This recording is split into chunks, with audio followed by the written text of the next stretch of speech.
Всем привет! Меня зовут Нина Заславская. В прошлом выпуске мы с вами подбирали новую бровь при очаговой аллопеции. И сегодня мы будем воспроизводить ее на деле. Передо мной сидит Нугаев Тимур. Кстати, он очень крутой архитектор у нас в городе. И сейчас мы будем проектировать его брови. Я начинаю с того, что строю рамочку в зону будущей отрисовки волосков. Рисую я белым карандашом, чтобы потом этот цвет не перекликался уже с нарисованными линиями. Можно использовать для отрисовки белую гелевую пасту.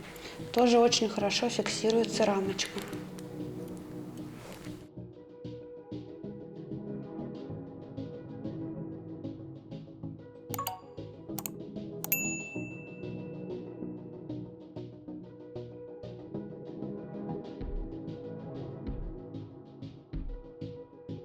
Как я уже говорила, рисовать такие брови, то есть восстанавливать одну бровь, посложнее, чем рисовать две с нуля, потому что здесь мы уже не будем пользоваться известной нам схемой и будем срисовывать с имеющейся брови. Поэтому разметку я не делаю, а буду пользоваться моим рисуночком, который мы отрисовывали в предыдущем выпуске. Кстати, кто пропустил, можете перейти по ссылочке и посмотреть. И я взяла планшет.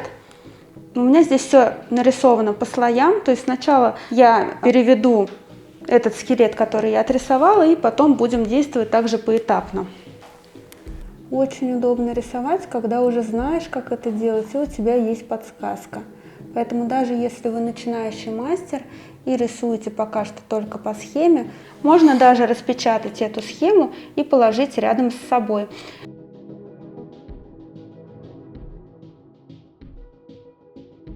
Кстати, как вы видите, анестезию мы не наносили, потому что Тимур у нас боец, и он сказал, ему вообще ничего не больно.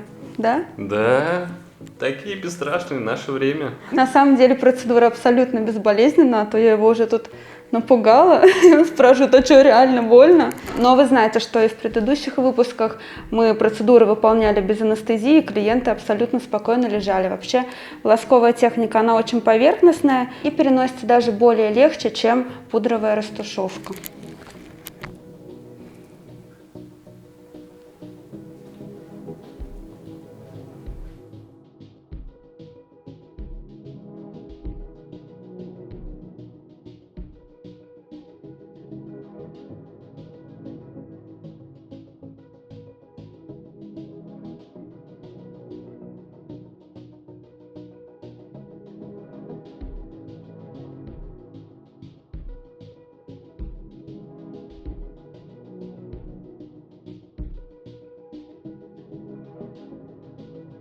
Итак, я закончила прорисовку эскиза, наметила все основные волоски.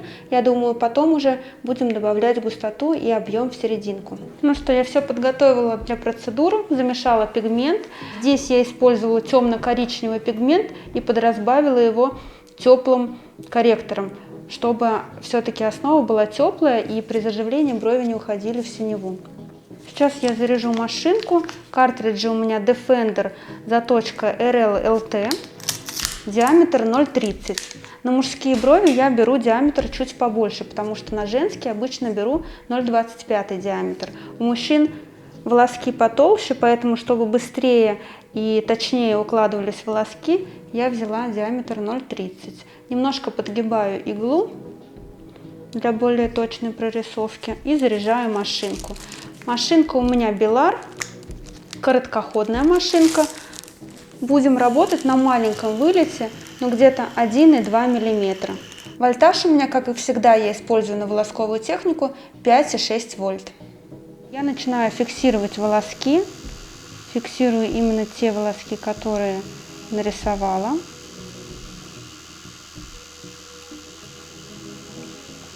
Советую вам всегда проверять вашу линию, чтобы не было такого, что вы прорисовали всю бровь, стерли, и нет ни эскиза, ни фиксации. Поэтому обязательно спустя примерно сантиметр вашей прорисовки подтирайте ватными палочками и проверяйте остаток. Вот так вот у нас все хорошо фиксируется. Посмотрите, 0,30 диаметр, и все равно очень тонкая, четкая линия получается. Кстати, имейте в виду, чем больше диаметр иглы, тем точнее и четче, насыщеннее линия получается после каждого прохода. Поэтому сильно маленький диаметр, например, там 0,18, 0,20, на самом деле не имеет брать смысла, потому что после каждого прохода линия получается тонкая, не очень насыщенная, приходится ее обводить несколько раз, и в любом случае в итоге получается более толстенькая линия. Поэтому самый оптимальный диаметр это 0,25-0,30, как в данном случае. Сейчас я продолжаю обводить все волосочки, проверяю, конечно, чтобы каждый волосок оставался на коже, чтобы ничего я не потеряла. И после этого уже нанесем вторичную анестезию, будем обводить, доводить до идеала уже прорисованные линии. Кстати, такая же процедура по восстановлению мужской брови, только гораздо более подробная, есть в моем курсе. И это уже считается продвинутый уровень. В курсе вообще все идет поэтапно, от самых азов, начиная с простейших укладок к более сложным.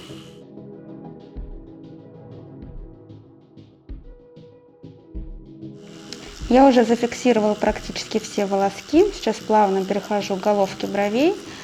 И уже мне не терпится посмотреть, как у нас все зафиксировалось. Конечно, начальные волоски я проверяла, но серединку уже не подтираю, потому что так легко стереть свой эскиз и потерять вообще бровь. Вообще я всегда сажусь так, чтобы кончик волоска смотрел на меня. Линию гораздо удобнее вести, когда кончик смотрит на тебя.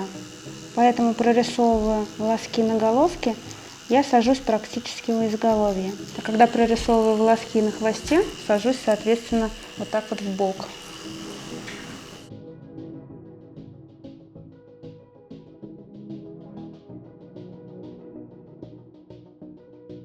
Вот так мы зафиксировали эскиз, достаточно все хорошо видно, но сейчас я нанесу еще вторичную анестезию, и с помощью нее, помимо того, что будет совершенно безболезненно, мы обезболим зону работы, и волосочки проявятся, они станут более выраженными, пигмент поднимется к поверхности кожи, в общем, все станет еще гораздо лучше видно.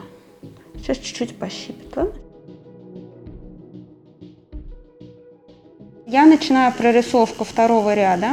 Сейчас моя задача сделать темнее, насыщеннее серединку, обвести каждую линию, чтобы потом по заживлению каждая линия была четкая и хорошо зажила. Можно сразу проверять, как вы обвели, либо сделать полностью бровь, потом проверить, неважно, как вам больше нравится. Самое главное, чтобы каждая линия была равномерно насыщена пигментом.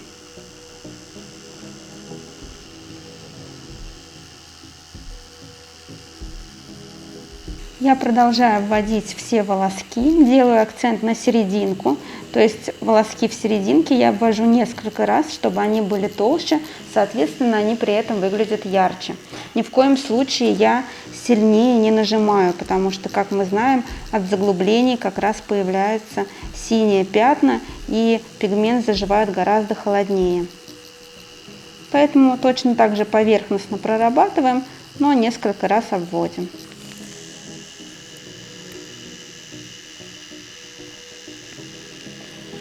Я пока не перехожу к отрисовке новых линий, моя задача сейчас обвести уже имеющиеся, чтобы к ним потом не возвращаться. После этого я буду добавлять яркости и объема.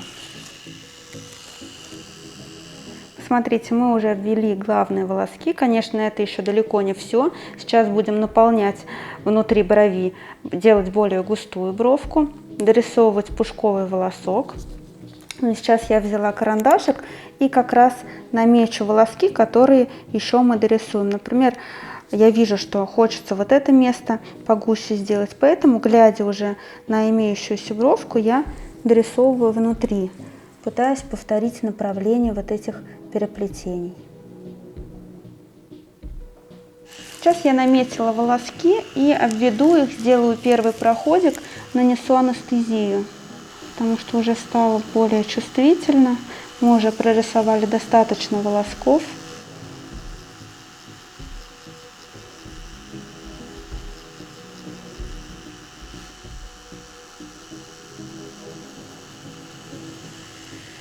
Ну все, мы подержали немножко вторичный анестетик, и сейчас я обвожу те волоски, которые я наметила перед этим очень легко одним проходом.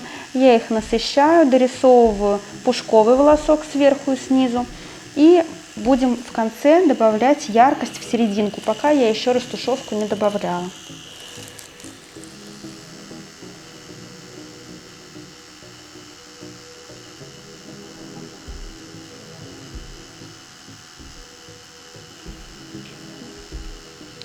Мне осталось прорисовать головку. Я обвожу все волоски и делаю это более легкими движениями, то есть стараюсь, чтобы линии получались потоньше. Потому что акцент на брови, самая яркая часть, это у нас чуть подальше начала брови. На головке волоски растут более разреженно, поэтому мы также и рисуем. Так как мы не пользуемся известной нам схемой, я постоянно встаю и смотрю на брови в фас, сравниваю с уже имеющейся бровкой и срисовываю именно с нее.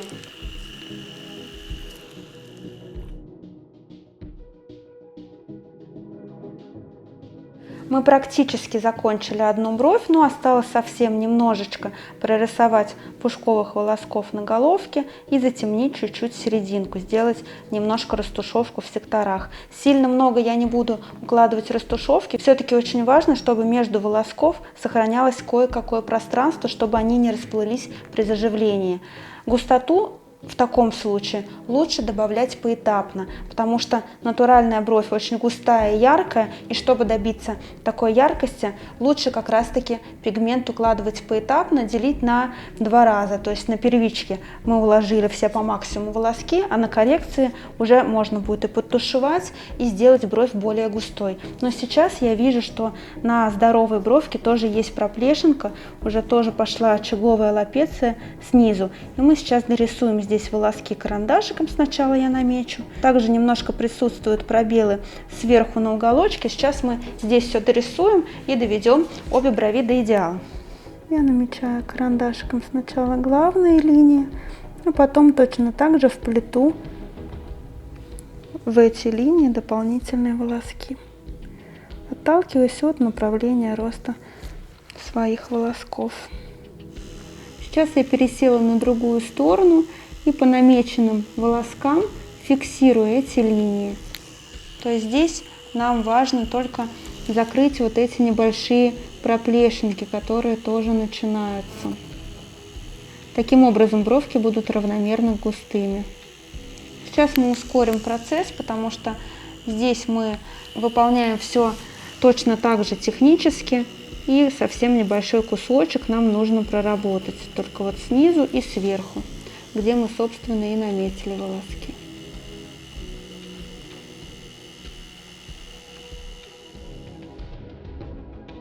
Я уже практически все закончила, мне нужно расставить только акценты. И я их сейчас наметила как раз черным карандашом, глядя на здоровую бровку.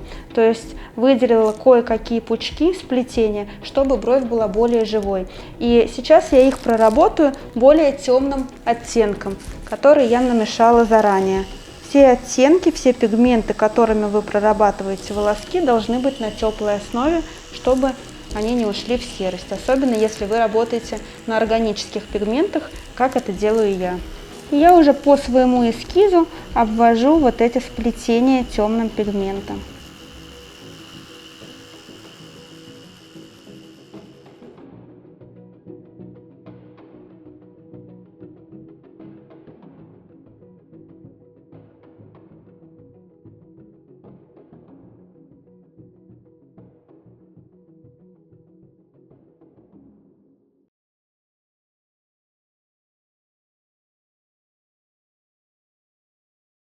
Мы закончили процедуру, вот такие натуральные бровки у нас получились. Конечно, если бы мы сделали растушевку при мужской аллопеции, смотрелось вообще не натурально. Подписывайтесь на мой канал, ставьте лайки, пишите комментарии, свои вопросы. С радостью на все отвечу. А мы увидимся в следующем выпуске. Пока-пока!